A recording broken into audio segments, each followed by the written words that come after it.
ternyata banyak juga hal-hal yang mesti dilakukan revisi. Artinya saya tanyakan juga ke Pak Agus, karena beliau adalah mantan kepala desa atau sekarang masih kepala desa karena ketua asosiasi, Pak.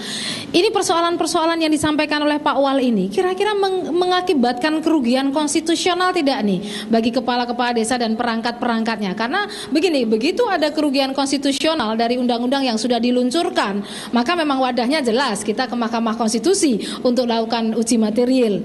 Tapi persoalan ini yang disampaikan oleh Pak Wal ini artinya menjadi menghambat apa yang dicita-citakan untuk desa yang mandiri, ataukah memang itu harus sebuah proses yang mesti dilalui?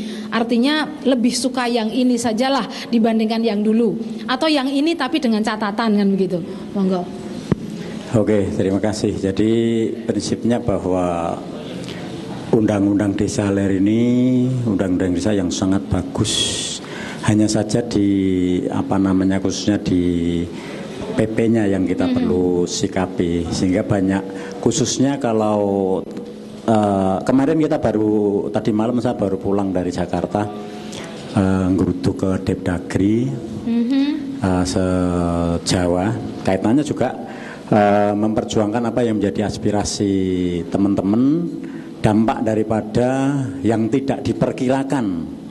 Undang-undang desanya bagus, ternyata PP-nya melakukan sebuah pengingkaran. Yang ini yang perlu diperjuangkan kembali.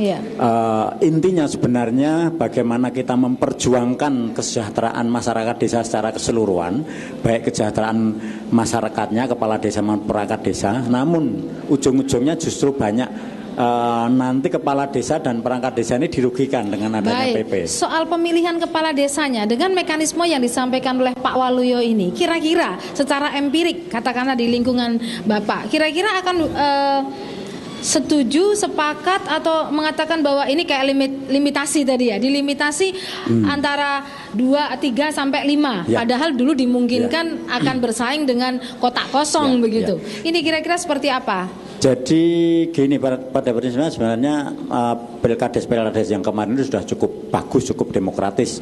Justru dengan adanya PP yang dilanjutkan Permendagri nomor 112 tadi, bahwa kita usulkan bahwa kaitannya dengan PP pasal 41 ayat 3C, bahwa tadi disampaikan Pak Waluyo bahwa seminim-minimnya yaitu 2, maksimal 5, ini sangat mengingkari demokrasi betul, dalam arti kan menghambat. Katakanlah kalau memang calonnya cuma satu, contohnya saya dulu nggak ada mungsuhnya, ya kan, mungsuh bumbung kosong apa harus dipaksakan? Aklamasi lagi ya Pak. Terus kalau minimal maksimal 5 yang nyalonkan 10-12 bagaimana? Jadi ini memang justru ini yang kita perjuangkan supaya untuk bisa direvisi PP tersebut. Sehingga ini justru sangat bertolak belakang apa yang kita harapkan, baik yang kemarin gitu. Baik. Jadi dengan adanya PP menjadi mengaburkan undang-undang yang sebenarnya arahnya untuk desa yang mandiri dan mempunyai otonomi yang jelas. Ada yang berkomentar atau mengklarifikasi dari para narasumber atau bahkan yang memberikan masukan terkait dengan pelaksanaan undang-undang pemerintahan desa, khususnya pemilihan kepala desa? Silahkan. Ya, silakan Bapak, bisa disebutkan nama dan dari mana. Assalamualaikum warahmatullahi wabarakatuh. Waalaikumsalam. Selamat sore dan salam sejahtera untuk kita bersama. Nama saya Agus Riwanto dari Fakultas Hukum Universitas 11 Maret. Saya ingin menanggapi beberapa hal terkait dengan apa yang disampaikan oleh para narasumber terkait dengan soal pemilihan kepala desa. Iya, monggo Pak. Pilkades ini menarik karena beberapa prinsip dari pilkada dan pemilihan presiden itu masuk di dalamnya. Misalnya soal pilkades ini tidak mengenal threshold ya, berapa pemenangnya kan tidak harus. Kemudian mengarut ke serentak. Yang lebih menarik lagi, proses pendanaannya itu didanai oleh APBN. Dan itu seragam kan seluruh Indonesia. Nah, itu yang menarik gitu. Yang tidak menarik dari pemilihan kepala desa ini adalah soal keseragaman di dalam proses one man one vote dalam pilkadas. Dulu pernah dibayangkan kalau kita baca teks ya, undang-undang desa itu kan ada dua model tadi seperti disampaikan Pak Waluyo tadi. Ada demokrasi asli, ya, ada adat asli gitu.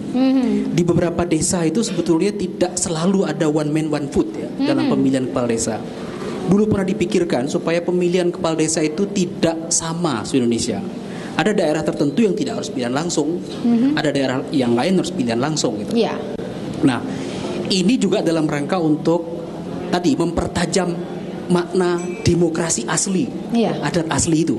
Tapi tidak terakomodasi di sini. Kita harus berkata bahwa undang-undang ini untuk menyatukan semua, pemilihan langsung seluruhnya. Nah, problem pemilihan langsung antara pilkades, pemilihan anggota DPR, pemilihan bupati, wali kota dan gubernur itu persis sama. Soal money politik. Soal rendahnya partisipasi publik dalam pemilihan kepala desa itu sama. Nah, saya membayangkan kalau pilkades ini dilangsungkan dalam tempo yang begitu dekat dengan pemilihan presiden dan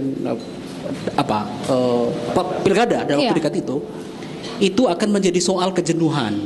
Dan kejenuhan itu hanya bisa dilakukan oleh kemampuan para kepala desa untuk mengangkat mereka untuk datang ke TPS dan itu dibayar, Pak. Ini problem ya, materialistik, money politik itu problem. Dan ini belum ada solusi di dalam pemilihan kepala desa. Satu di antaranya adalah soal panitia pemilihannya. Panitia pemilihan itu dulu pernah dibayangkan orang. Pilkades itu dilakukan oleh Komisi Pemilihan Umum.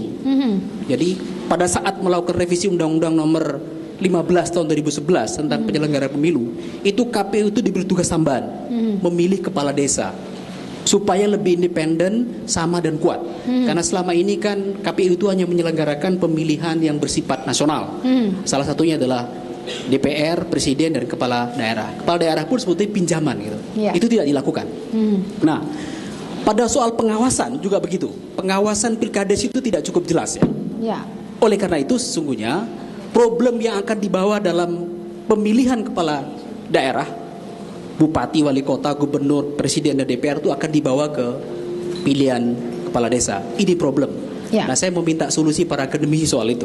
Terima kasih. Baik, terima kasih luar biasa dari Pak Agus. Nah, nanti kita akan diskusikan. Nanti ada narasumber yang akan mungkin bisa sharing juga terkait katakanlah kondisi empirik yang dulu pernah muncul terkait dengan panitia pemilihan di kepala desa. Nanti kita akan bahas dan kita akan kembali lagi setelah yang satu ini lewat.